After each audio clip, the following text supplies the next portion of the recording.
Hey, overcomers. I hope you're all having an amazing day. So today I want to read to you from The Power of Awareness and Feeling is the Secret by Neville Goddard. And the chapter I'm reading from is called Faith. A miracle is the name given by those who have no faith to the works of faith. Faith is the substance of things hoped for, the evidence of things not seen. And that's from Hebrews 11:1. The very reason for the law of assumption is contained in this quotation. If there were not a deep-seated awareness that which you hope for had substance and was possible of attainment, it would be impossible to assume the consciousness of being or having it.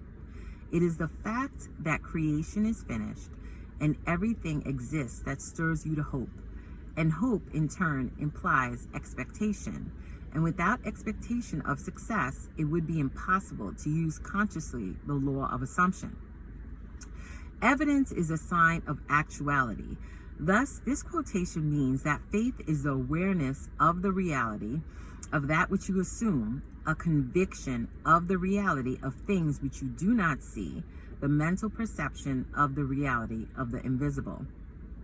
Consequently, it is obvious that a lack of faith means disbelief in the existence of that which you desire, inasmuch as that which you experience is the faithful reproduction of your state of consciousness. Lack of faith will mean perpetual failure in any conscious use of the law of assumption. In all the ages of history, faith has played a major role. It permeates all the great religions of the world. It is woven all through mythology, and yet today it is almost universally misunderstood. Contrary to popular opinion, the efficacy of faith is not due to the works of any outside agency.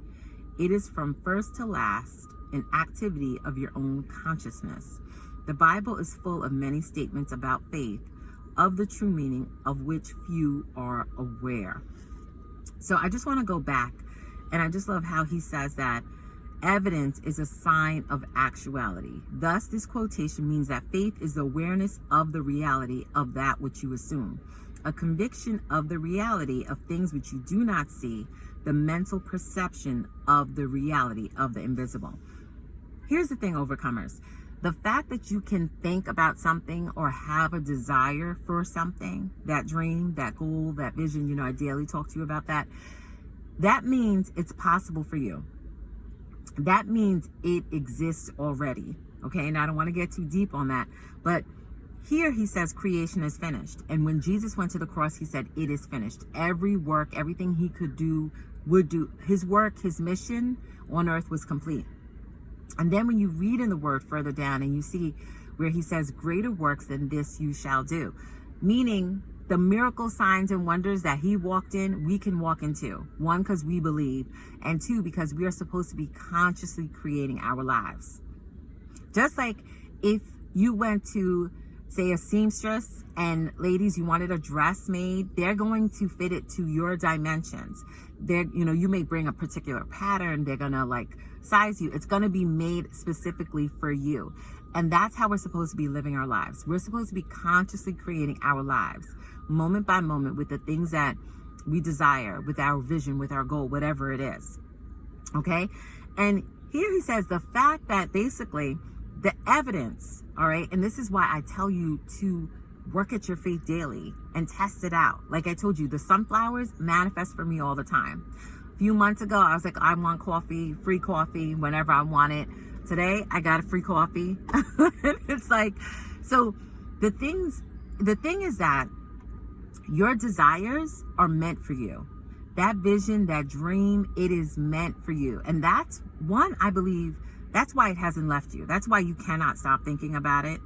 That's why you may see, as in the law of assumption community, they talk about synchronicities. You may see things in your outside world that match that thing. For example, if you desire a particular car, you're going to start to see it everywhere out there. Okay? If, for mothers, if you want to become a mom and eventually you start seeing babies everywhere. I knew years ago, when I was ready to become a mother and I wanted to become a mother, I started seeing babies everywhere. And I knew it was like a sign from God, like, okay, you're next. You're next. Okay, your promise is on its way. And I thank God for my son Daly. He's an awesome kid. So the thing, I just want to encourage you that your desires, they're there for a reason. They weren't placed there by accident. It wasn't, God didn't give you that dream to torture you and then for it never to come to pass.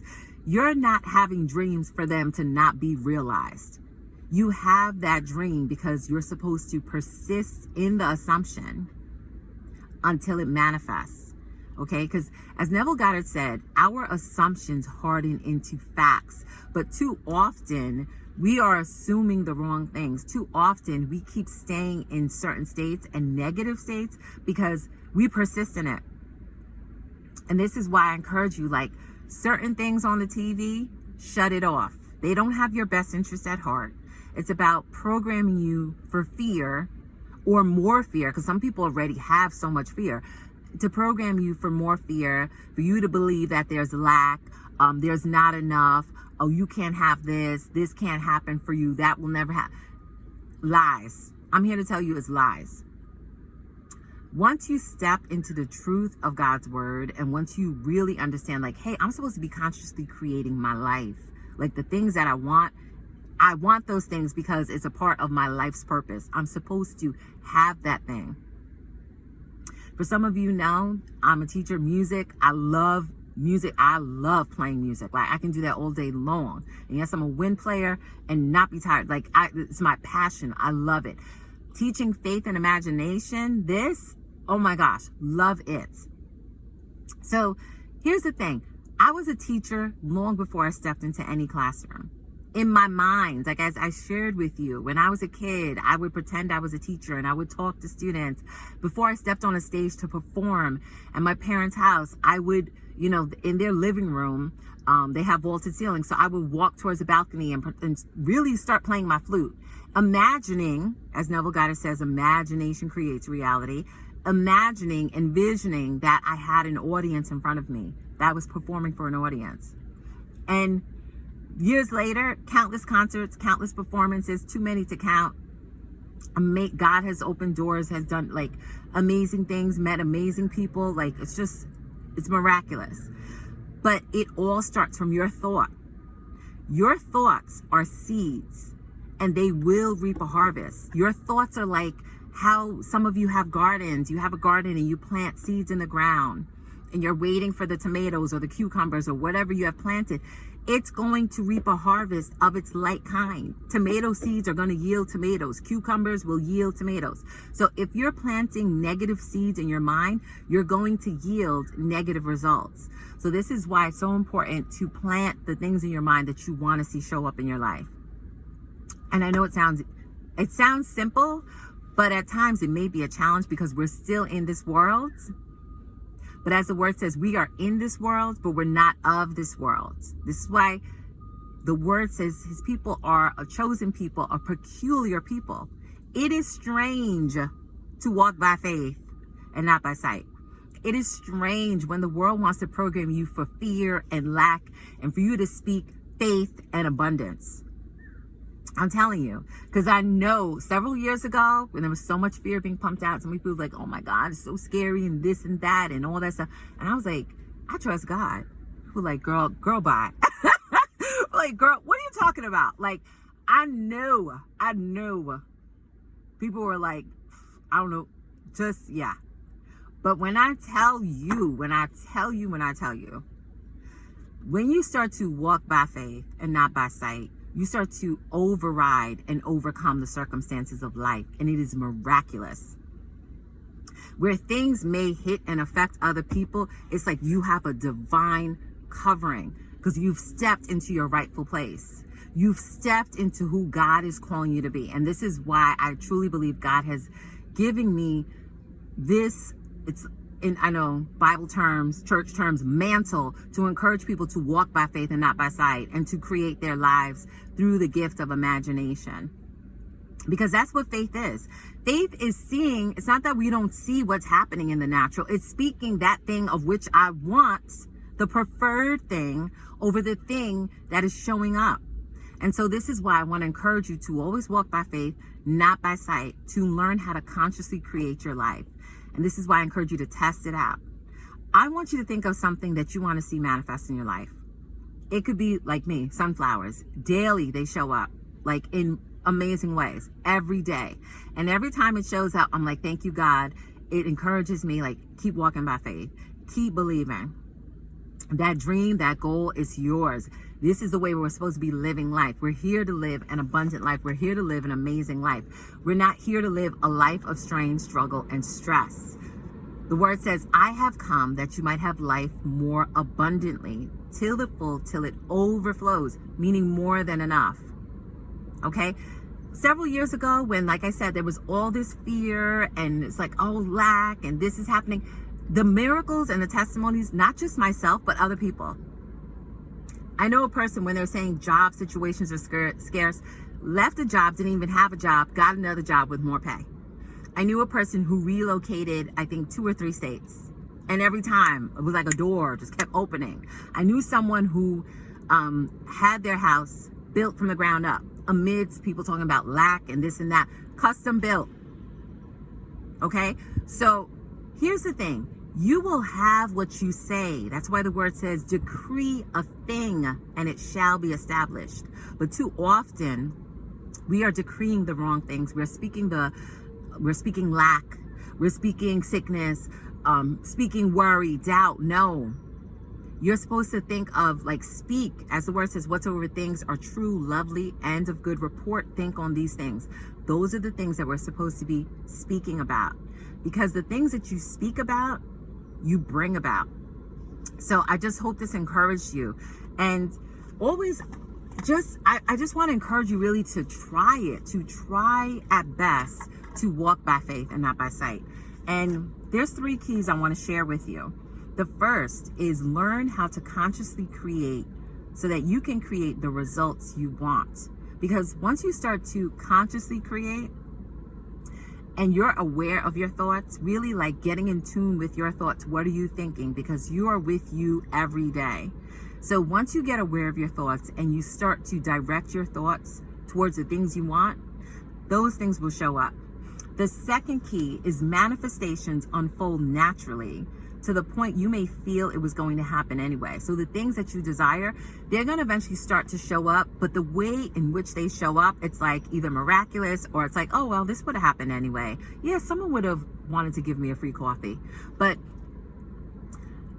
there's always movement. There's always movement in the background, in the realm of the spirit. There's always movement, okay? God is always at work in your life. There's things always moving.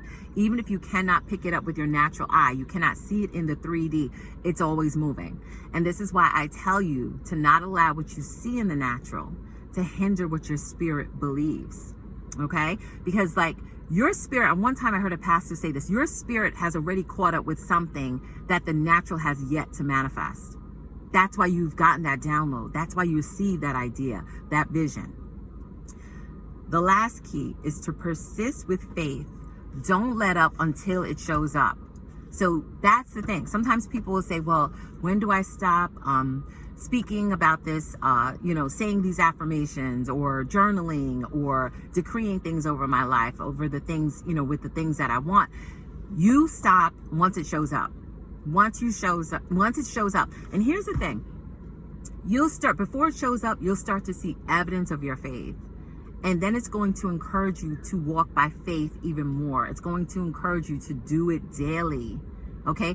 Daily, I will say oh, I want to see that show up, or I want to be able to have this conversation with somebody, or whatever it is, and somehow, some way, whether it's that day or the next day, it shows up. Like several weeks ago, my next door neighbor, who's so awesome to me and my son, absolutely love him, and I hadn't seen him for a few weeks, and I was like, oh, maybe he went back home because he's from Italy, and he's an older man, and his whole family is so nice. And I was like, gosh, I hope I run into him today. I just want to make sure he's okay.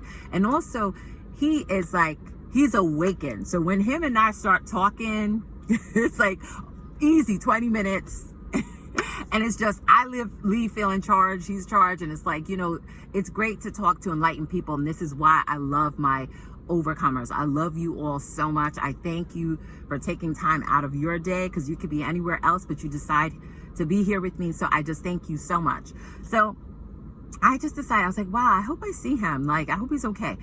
So next thing you know, the next day, I come home from running errands, and who's outside? Him. And he's like, hi. And he walks towards me. I'm walking towards him, and we start talking. And I was like, oh my gosh, there's my manifestation. So I want to encourage you to test it out. Test it out. Test it out on little things. Test it out, like if it's a particular flower you want to see, if it's a certain car, whatever it is. And once you see evidence of your thoughts going out and creating, and your faith moving, and your faith in action, because faith without works is dead. We have to put our faith to work daily. Once you start to see evidence of your faith, no one is going to be able to convince you that this is not how it works. Okay? We're supposed to be walking by faith. We're supposed to be consciously creating our lives. We're supposed to be living our best lives, having those things that we desire. That's why you received a download. So I want to encourage you today to walk by faith. Faith is the key to override all of life's challenges. So thank you so much, overcomers. I hope you have an awesome day. Always be an overcomer.